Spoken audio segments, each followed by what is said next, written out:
Volumetric video represents each frame using 3D data formats such as point clouds, voxels, or meshes to support 6 degrees of freedom of user's movement. In live volumetric video streaming, we need to consider the entire pipeline. The key challenge is how to effectively reduce data size under real-time constraints. MPEG's VPCC achieves high compression by using temporal and spatial correlations, but its encoding and decoding are too slow for live streaming. As a result, current systems use faster methods like tree-based Draco or PCL, which ignore temporal correlation.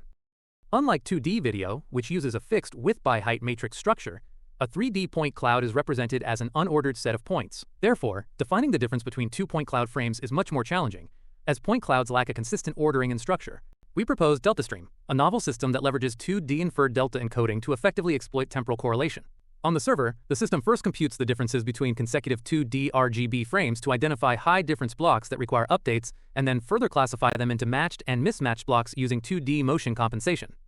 On the client, 3D points from the previous frame are mapped to 2D block indices. Matched blocks are updated through 3D motion compensation, while mismatched blocks are replaced by newly received delta point data after removing outdated points. DeltaStream consistently maintains 30 FPS even under a 100 megabits per second bandwidth constraint. In addition, due to its efficient 2D-Inferred temporal correlation computation, DeltaStream achieves lower end-to-end latency compared to both baselines. By effectively removing temporal redundancy, DeltaStream reduces bandwidth usage by 72% compared to the state-of-the-art method MetaStream. In conclusion, DeltaStream is the first live volumetric video streaming system that leverages 2D information to support both spatial and temporal encoding under real-time constraints.